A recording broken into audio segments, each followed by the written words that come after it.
listening to The Doctor's Corner with Dr. Kline and Jonelle Elgaway.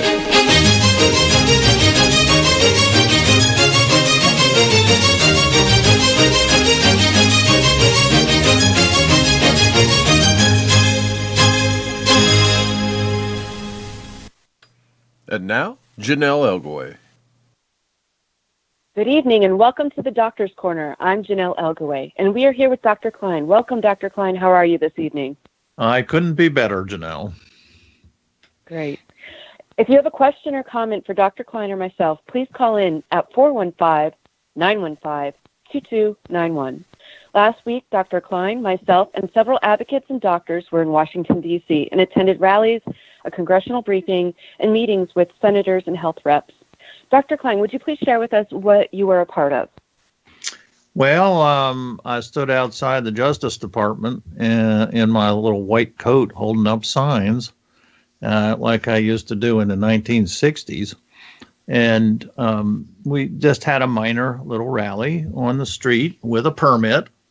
And people drove by and some people asked questions.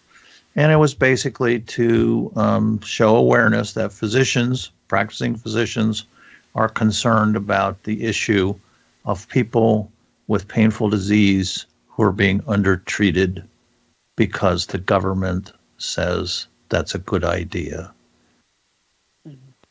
So, you were also part of a briefing or congressional briefing. Can you tell us a little bit about that? And do you believe that we made any headway in there? We briefed congressional staff members. They came down for a lunch. They were there for 2 hours. There were about 8 or 9, and most of them were taking notes, but they did not seem to be tremendously enthusiastic about the issue.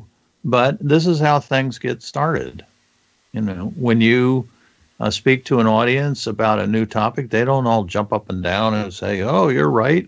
You know, so this is the way we got started. So we planted the seed, for 8 different U.S. representatives.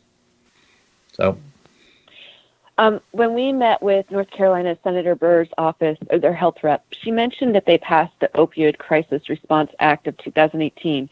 When I researched this a little bit, I found out it wasn't necessarily passed yet, at least not yet.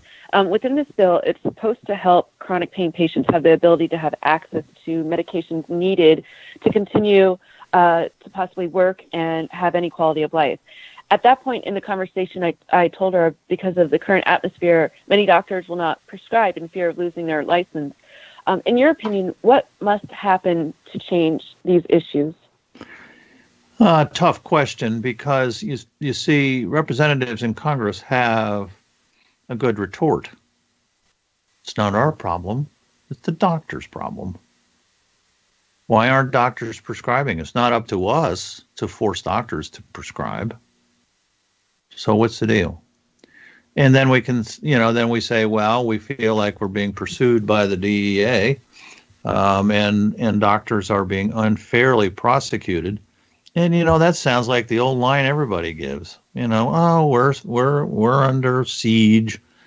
And then, the CDC guidelines, are interfering with practice, and they think to themselves, well, this is a government agency. They've passed on these things. They must know what they're doing. So it's tough. We have to tell stories, I think, about how this actually impacts our patients. And the whole point of this DC thing was to bring patients and doctors together so that the patient tells the story and then the physicians point up what the impediments are to the practice. But we are working on a palliative care thing, through our Twitter, and hopefully to try to get it published, because this is a way out for doctors and patients. The palliative care is exempted from any kind of controls on the amount of prescription opiate medication in the CDC guidelines in the first sentence, and a lot of states have this as well. Basically, this then makes the doctor immune from concerns about treating too much, since there is a waiver. So we're working hard on the palliative care thing, and it's a new idea, and it's going to get a lot of resistance. But we're getting reports, early reports, from some of the folks on the Twitter feed that their doctors actually looking at it, reading the paper that I wrote with Carolyn Concia, who is a nurse practitioner and palliative care person, and looking at the little form we generated that can be filled out and given to a patient that certifies that they're palliative care. Only a doctor can make a diagnosis. No one else can make a diagnosis. You have to have a medical license, either a physician, nurse practitioner, physician assistant. We're the only ones that can establish a diagnosis. So the diagnosis of palliative care, which is a type of care, can only be made by medical people. And it cannot be unmade either. So somebody who's carrying a palliative care certificate and says, I'm certified for palliative care, and they say, well, we're not going to accept that. Well, you can't do that. You can't undiagnose somebody. You can't go to a pharmacy and say, I've been diagnosed with cancer, and the pharmacist says, well, I don't believe that. You know, that's not a true diagnosis.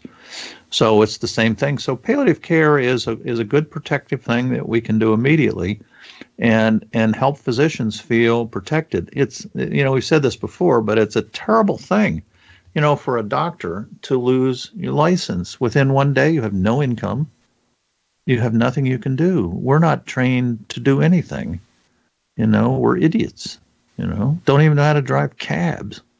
It's like coal miners, you know, they said when they were laid off, what else are they going to do? They've been down in their whole lives digging coal out of the earth so that we can make steel and drive around in nice cars.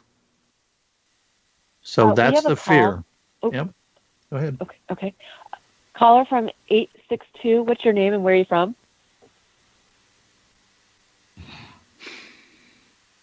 Hi, caller from 862. What's your name and where are you from? Hello. Okay, I guess they're not there.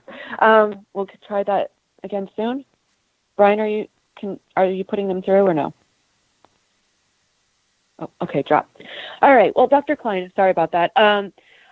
You also mentioned there's an addiction gene. Can you discuss this further? Because, like, when we were speaking in front of the health rep, somebody brought this up, or you brought this up, and I wanted to talk about this a little bit more. As I started doing more research into this topic, because I'm basically a general practitioner, you know, I'm not a pain specialist, so I started to look into it. And what struck me was the fact that in 1923, there were 110,000 people addicted to opium products.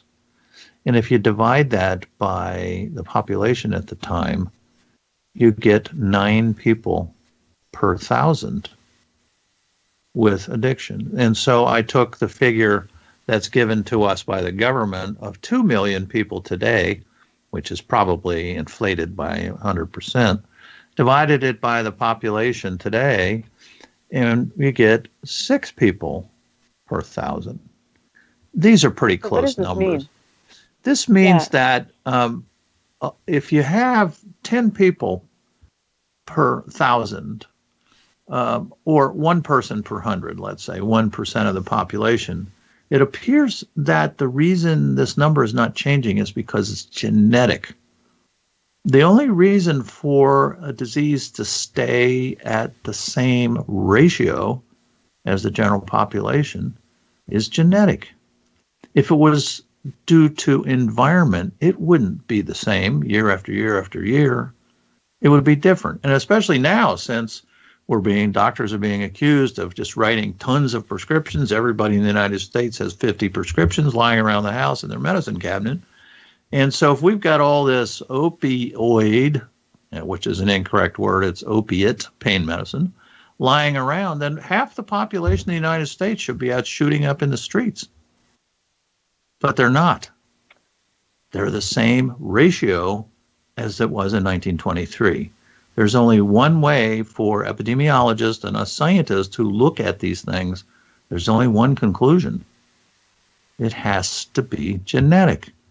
In other words, there are the same number of kids with sickle cell anemia, another problem of non-treatment, by the way, but the same percentage of children have sickle cell anemia today that had it in 1950 or 1930. So when you, as a scientist, are looking at something and it's the same year after year after year, it's not being influenced by the environment. And here, the environment is too many prescriptions. So we have another call. Yeah, go ahead. Do you mind if we take that quickly? Sure. A caller from area code 215. What's your name and where are you from? Dr. Bill Mangino, Philadelphia. Hi, Dr. Mangino. What's evening. your question? Good evening. How are you, Dr. Kline? I'm sorry I didn't hear the question. The question that I was talking about was, it appears that true opioid addiction and probably nicotine as well are true brain receptor illnesses, genetically determined. And if you don't have the genes, you cannot become addicted. So that's an interesting, that's an interesting and difficult to believe, maybe easy to understand, but it's difficult to believe that this does explain why there are no more addicted people today than there were in 1925, 1950, 1975. I've got several years. It's also the same as in Great Britain, Canada, and Portugal. It's amazing. Every time I plugged in my calculator, it came up to be about 0.5% to 1%. It was like my calculator was possessed. I mean, I couldn't believe it. It's it's like 10 different calculations all come up the same thing. Dr. Mangino, go ahead. I just want to say something quickly. It's as if, according to the theory of the CDC and our government, for lack of a better term, including all the agencies that take it upon themselves to confuse addiction with legitimate pain treatment, which you all know about. But it's always been interesting that I've always wondered why all these addicts had to wait for doctors to start prescribing if they were going to become addicted. Do you follow my thought on that? In other words, explain a little more.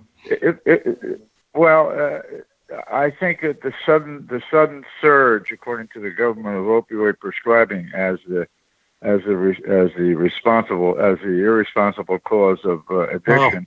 I see. Can't be, because they would not have had people become addicts don't usually wait around for doctors to start prescribing. They would have searched out some way to become an addict long before you and I wrote the script.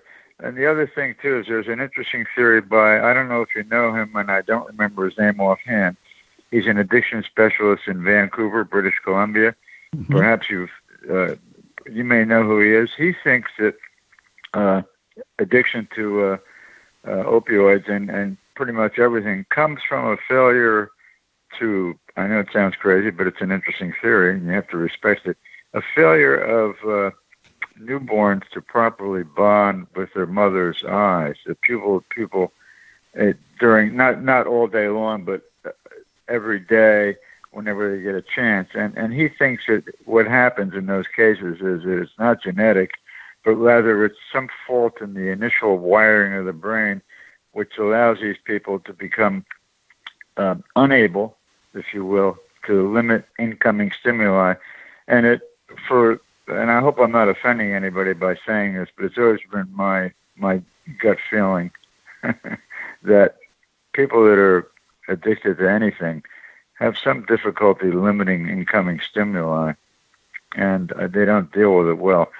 I think most people call it drowning in a glass of water or half a glass of water, which is not a nice thing to say, but to get my point, the addicts that I've known and dealt with in my practice that I stopped prescribing to, once they either came to me and said they were addicted, or I decided that I wasn't going to prescribe to them for some other reason, almost all of them had difficulty limiting incoming stimuli. They just don't channel things well. And that's my whether that's genetic or not, I don't know. Of course, I know about receptor physiology, but I'm not real sure whether it's only genetic. I don't know the answer, but it doesn't matter to me, because if somebody has pain and they're a drug addict, I'm going to treat them. Yeah, good for you.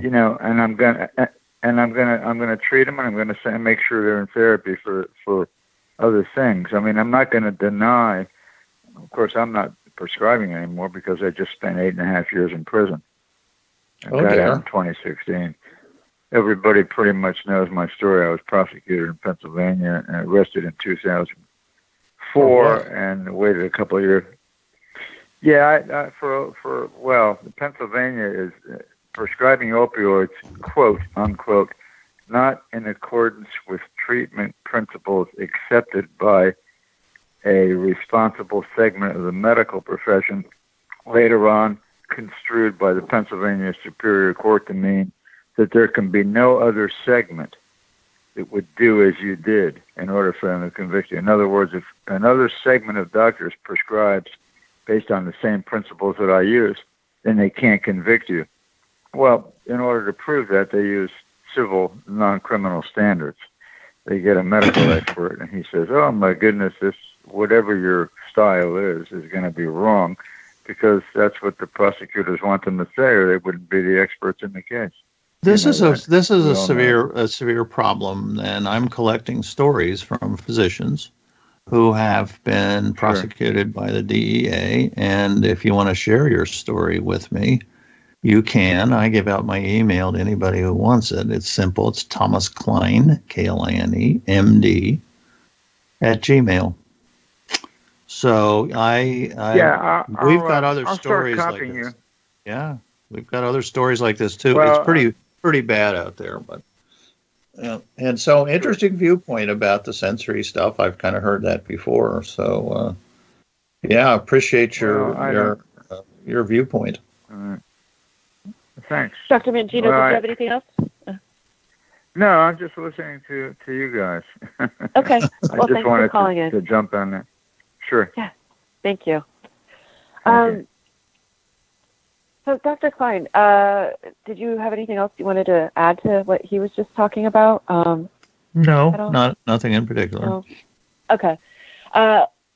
So I wanted to kind of go back. So we were just talking about the addiction gene.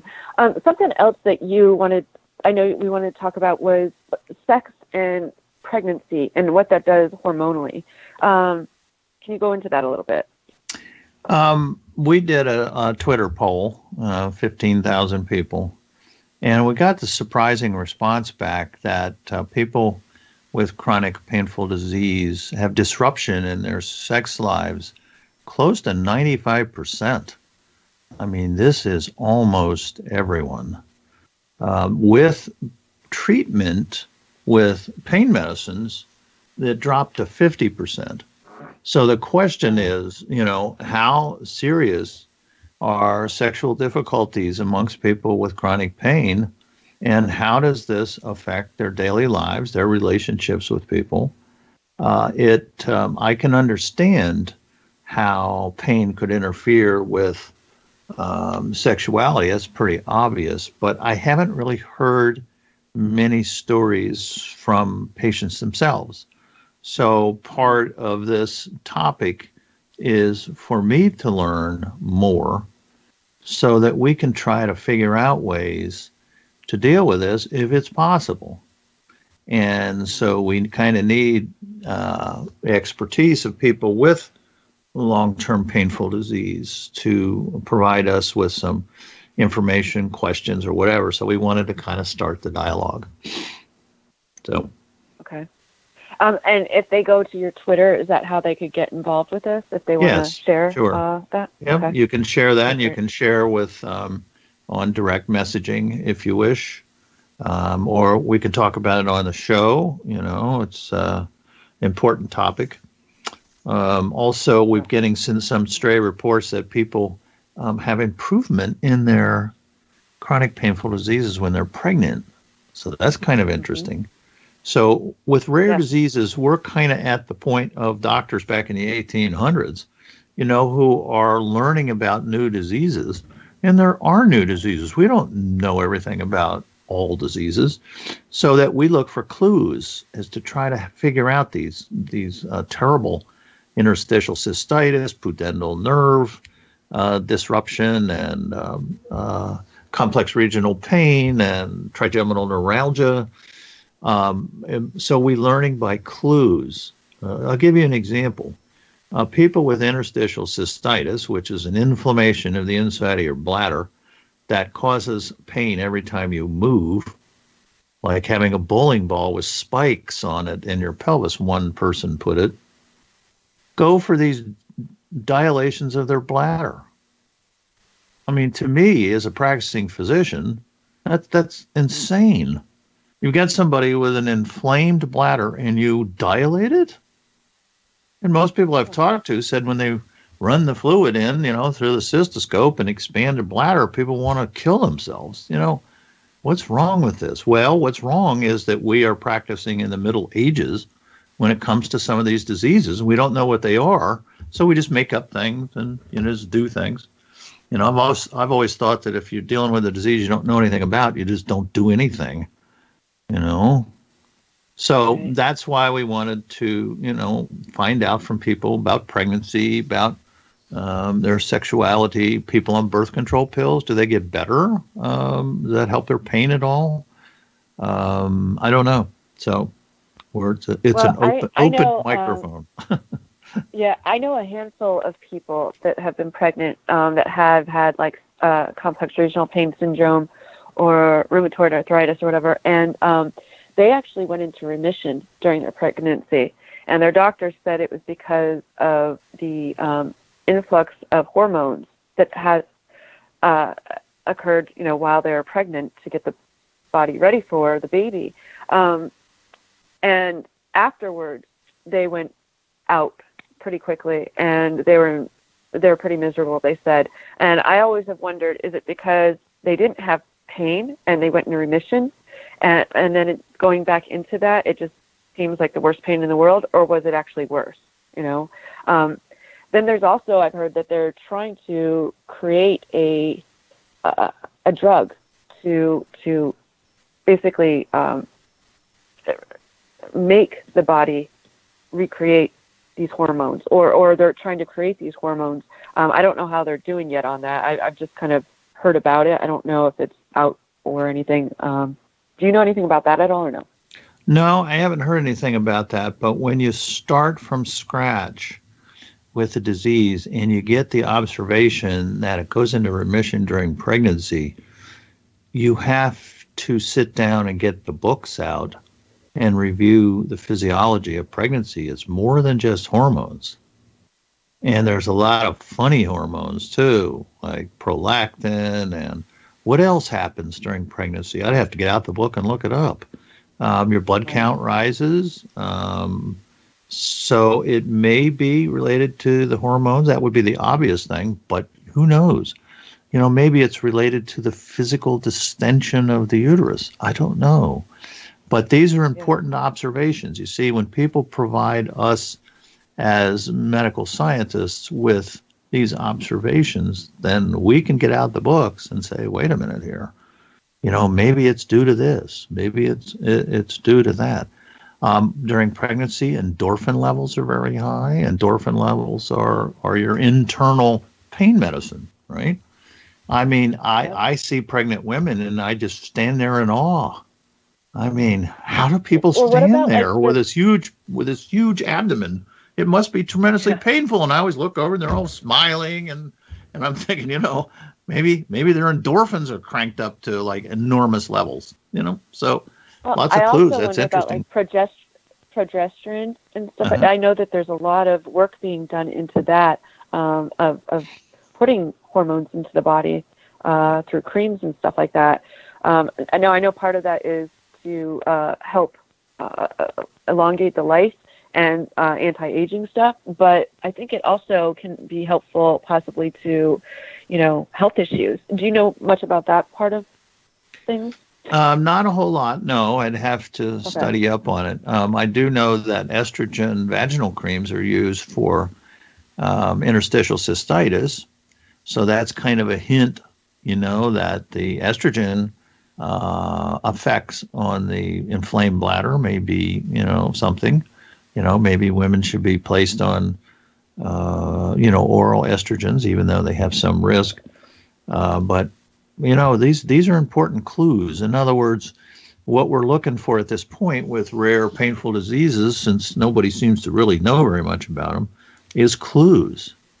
So people give us clues, then we can try to figure it out. In other words, oh, this worked real well, or this did not work. This made my situation worse. So that's important as well. So. Yeah.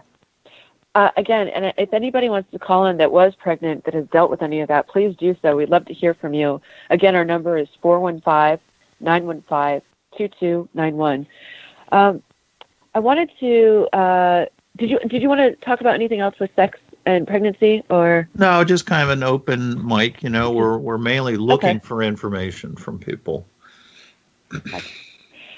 I wanted to go back to the meetings and after the meetings that we had last Thursday, you and I had a conversation. If it helps meeting with senators and health reps, does this help at all? And should we advocate to them? What do you believe with that? Do you believe it helps to go into these people and talk about, our stories and the issues that are going on? I really do. I think, even though we're disappointed sometimes when people aren't interested, you kind of have to expect that because we're not lobbyists. You see, a lobbyist knows ahead of time who to go see because they know ahead of time who's interested in the topic and who's not interested in the topic. But we're amateurs, so I think it's okay for us to kind of just fumble around.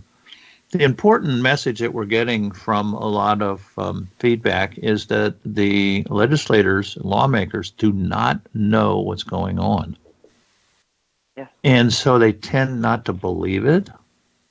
So people going in and giving the same story, I think, is very important. The senator might say, well, how did your meetings go with people today? And they say, well, this one person came in, they had chronic pain. They said they couldn't get treatment. And anybody else? No, just that one. But suppose the aide says at lunch, we had 8 people come in the last 2 days from our district telling us they're undertreated, they can't get medical care because the federal government is putting up barriers. Then the senator's going to start to listen.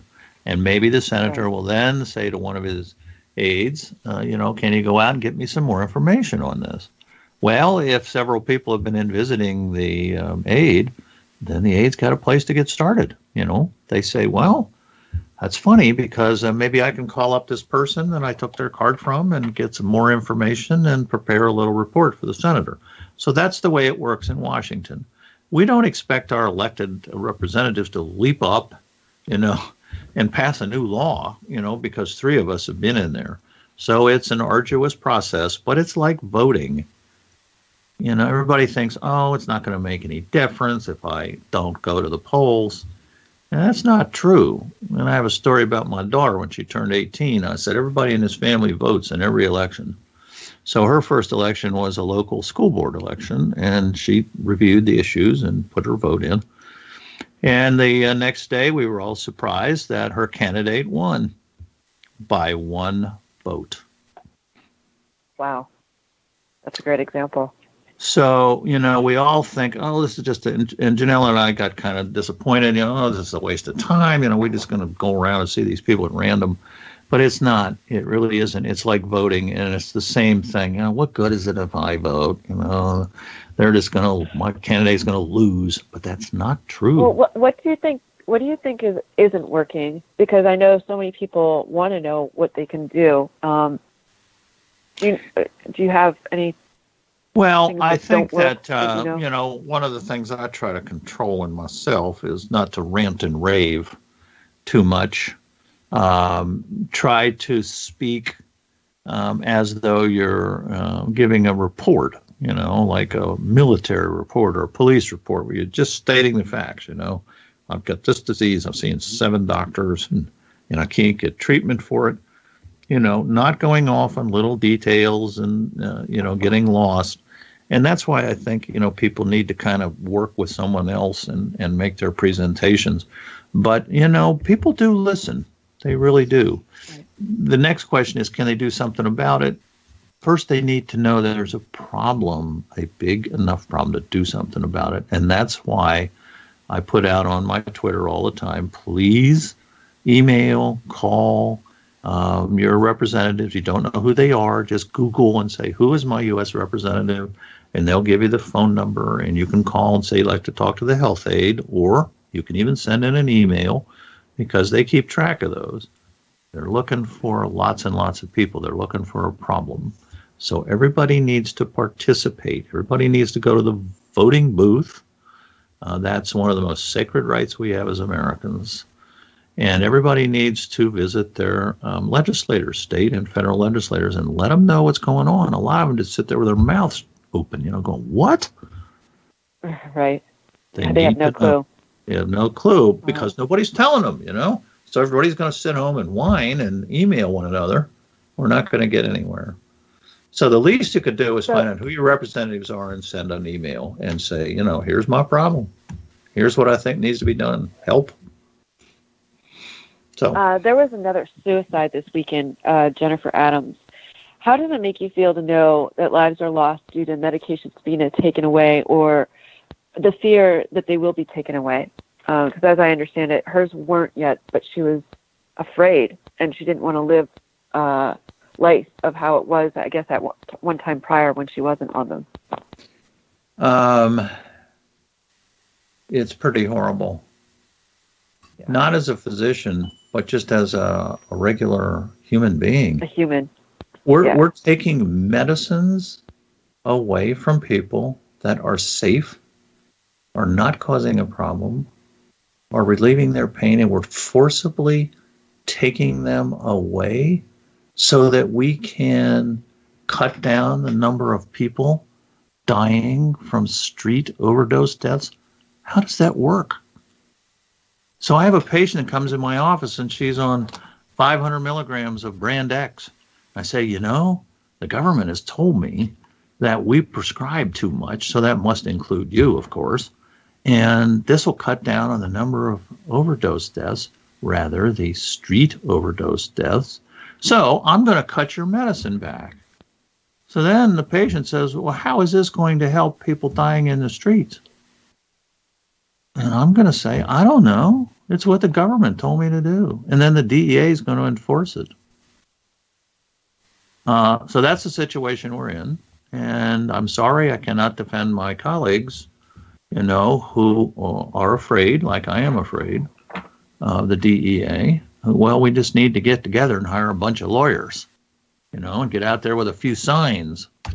I mean, good grief. This is what you do in the United States when something's gone wrong. You protest and you stand up and you scream and yell, so physicians are not doing that. And I'm sorry, I cannot support my colleagues if they're going to sit and do nothing. I saw a tweet of yours that stated that prescription overdose deaths have not changed in several years. Can you please tell us more about that? The data is, I hate to say this because, the CDC, a bunch of nice people, they warn us about influenza and Zika virus, but they've manipulated the data. Recently, they had to take back their data that all these overdose deaths caused by prescription drugs were actually half. So the hysteria should be halved. And they're doing associational studies. Not only we're writing more prescriptions for opiates, we're also writing more prescriptions for antidepressants, 40% more than should be. We're writing 30% more antibiotic prescriptions than should be. We're writing a lot of prescriptions, but we don't associate those with the overdose deaths on the streets.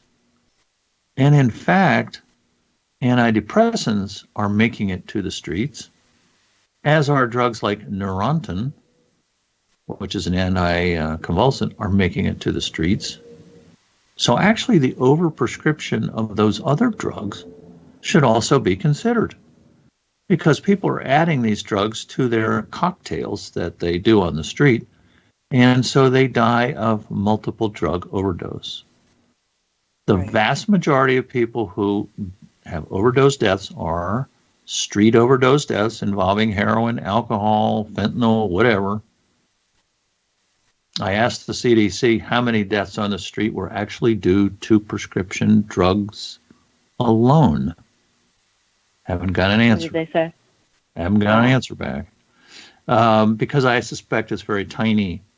So if you take in the mix, antidepressants and Neurontin and alcohol and heroin and fentanyl, and then you throw in a few prescription drugs as well, like OxyContin or oxycodone or Vicodin, then the claim is made that people are dying from prescription drugs.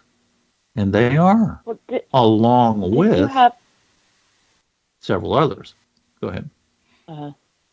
Didn't you have, but the tweet I'm talking about was, I think, something that was from NIH stating that there was actually no, the overdose. Oh, that. Gee, I kind of went off the tracks.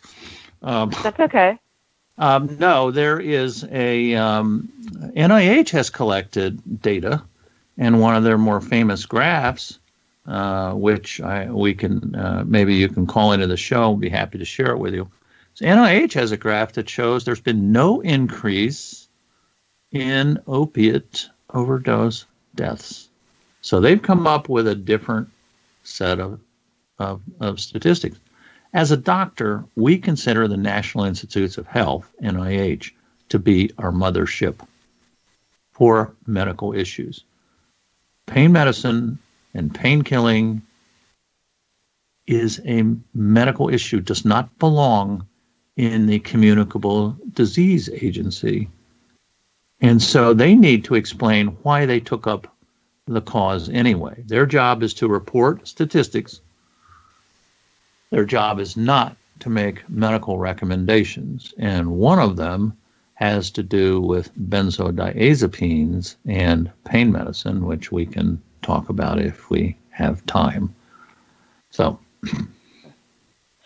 we have a question from YouTube Live. Levitt asks, Dr. Kline, why is gabapentin being abused? I don't understand why. I take it and I hate it.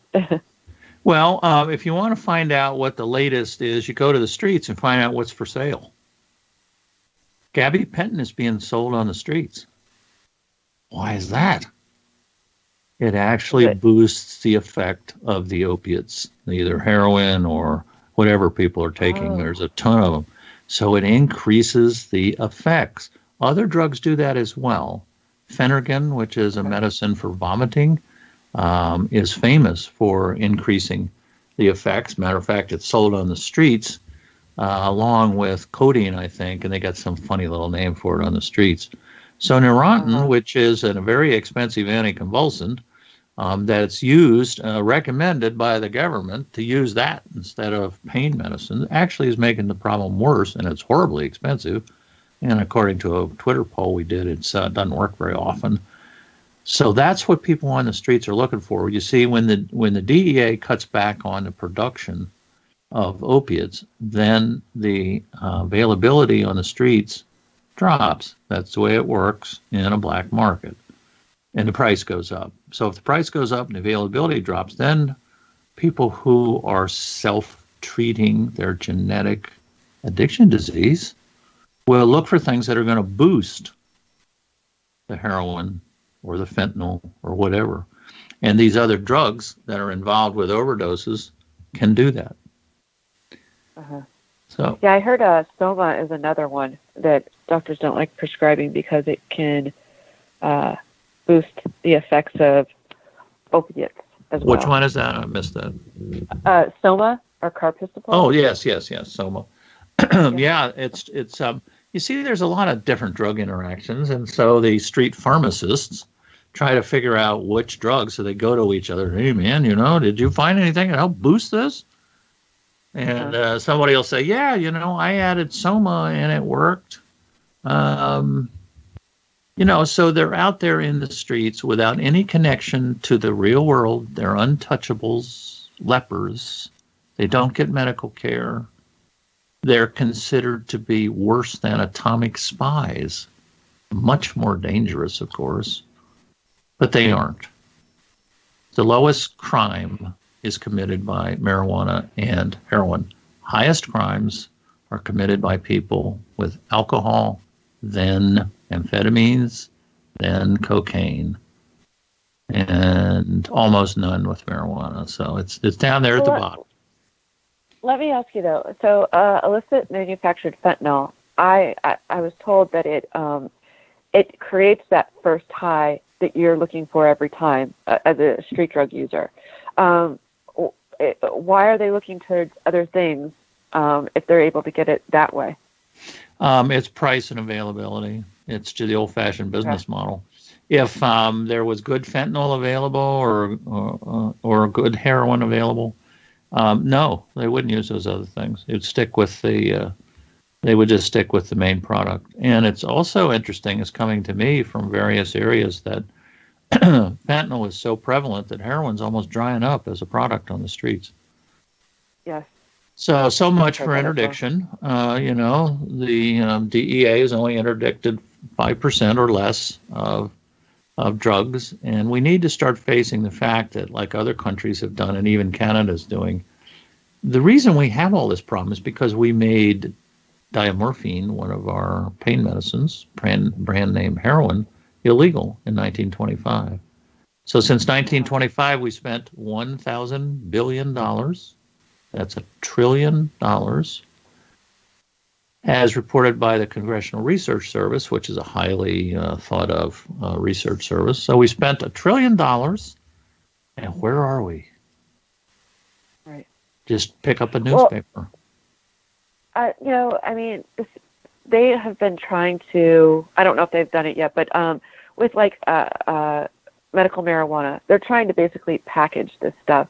It just seems like every time something that is natural taken and then it's packaged and it's trying to be set up as, a business of some sort to help people, it changes what the real purpose of that is. Do you agree with that?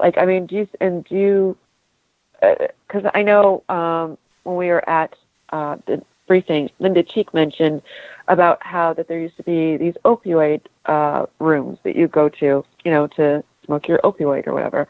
And now it's come to kind of this, where we're at today. What do you think about all that? I don't really have much of an opinion on that. I have not studied marijuana in terms of a medicinal agent. I hear lots of things, mostly good and not having a lot of side effects. But recommending medical marijuana in lieu of giving the proper drug, which is a pain medicine, it doesn't make sense to me. It's like, well, you have congestive heart failure, so you need this drug called a beta blocker. But I don't know, beta blockers are dangerous. Why don't we just take that off the market? Why don't you try Tylenol or aspirin for your heart problem? Medical marijuana is not going to treat pain. It's not a pain killer. There's only two, opiates and Tylenol. No other drugs kill pain. So with folks trying to use this instead, it's kind of sad. It's, they're desperate. They're like people on the street. They're just kind of doing anything they can because they don't have a supply of prescription drugs provided by doctors. They're purposely being undertreated because the United States government is afraid of anything that will alter your thinking. That's marijuana. There's 200 drugs controlled by the DEA. All of them purportedly will cause you to change your thinking, change your personality. I don't know how they came up with the list. I don't know that they're chemists and doctors, but they just sort of made it up under the Nixon 1970 law. So, kratom, marijuana, anything that will change your personality, they go after, except the big one, The biggest Which is? drug to change your personality is alcohol. Gotcha. Period.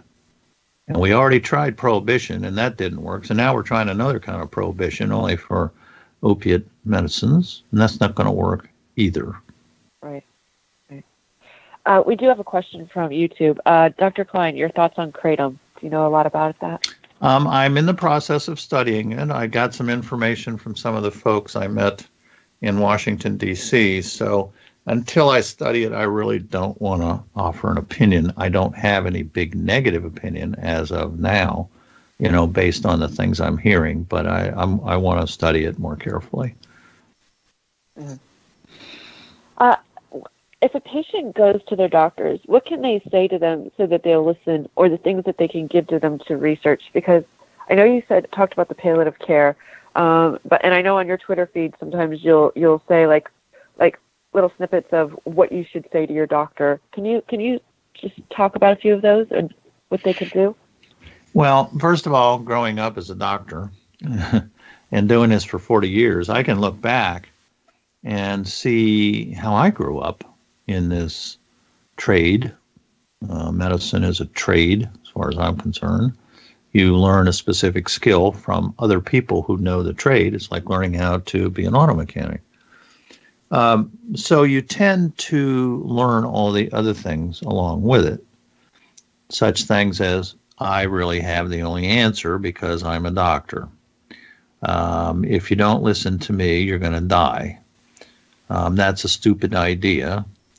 Don't give me that stuff. I already know everything. This is a problem for us doctors.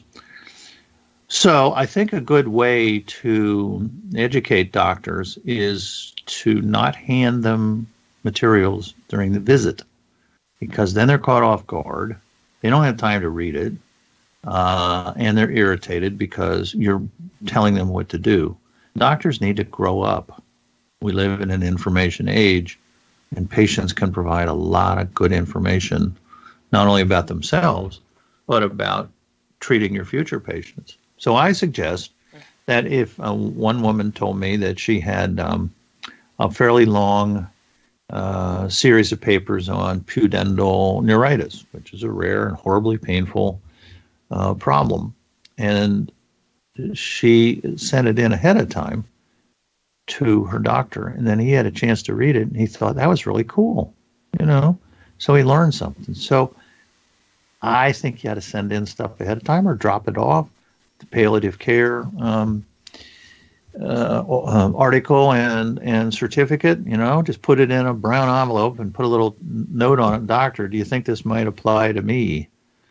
And if you have information about your disease, say, doc, here's some stuff I got off the internet. Just thought you might be interested. On a little Post-it, send it in ahead of time. And if I'm, putting myself in that position, if I got one of those and I looked at it at the end of the day, I'd be a lot more willing to read it than I would be if some patient just jammed it, threw it on my desk and said, here, read up on this. So, you had to play games with the doctors and understand that one reason doctors do have inflated egos is because we are required to make difficult decisions that frequently require us to do so without a lot of information. And so that takes a lot of ego strength. And are we still in the air? Hello? We're still here, Dr. Kline. Hang on. Okay. It just went off on my screen. So, be friends with the doctor, and doctor-patients need to hold hands and work together. And, all these 18,000 people are calling Call-In Studios host and call screener line. Please enter your show number and press pound. Sorry about that. Hang in a second.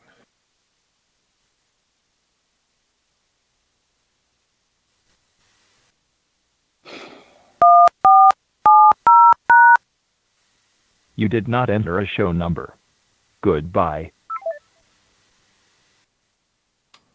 Well, I think we have just lost that part of it.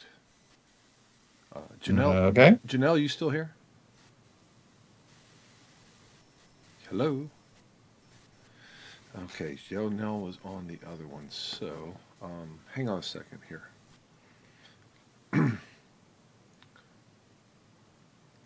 Dr. Kline, let me call you right back on here. And we Sure. apologize to everybody on the show. Just hang in there with us, and we will have it back momentarily.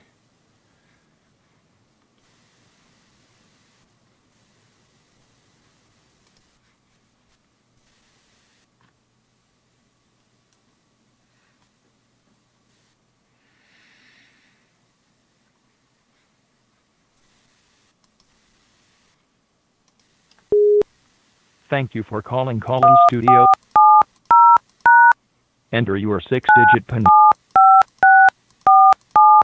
Welcome, host.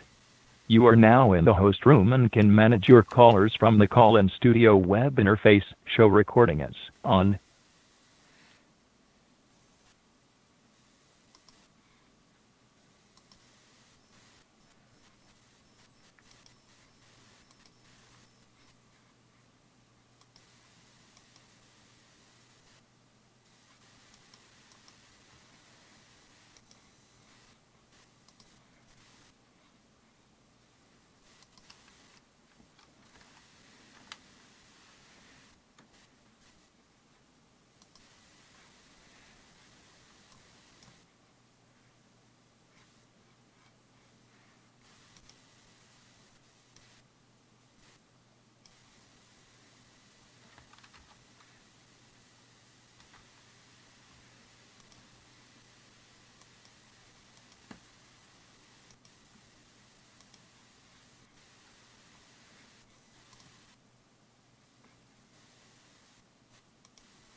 This is Dr. Kline.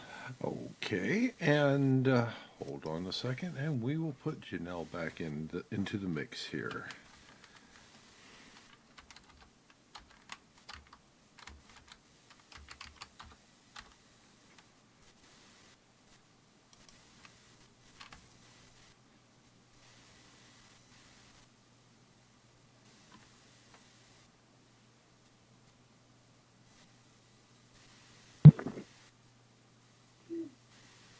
Hello?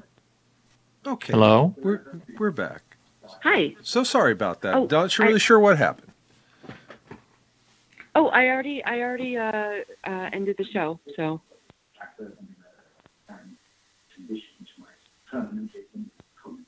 Hello?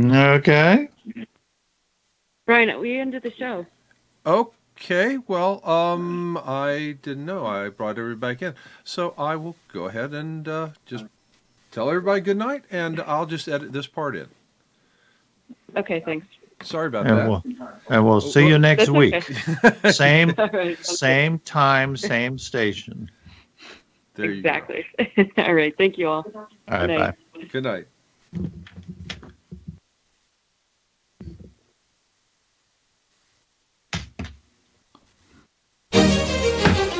You've been listening to The Doctor's Corner with Dr. Kline and Jonelle Elgaway. Copyright 2018 by EXG LLC. All rights reserved.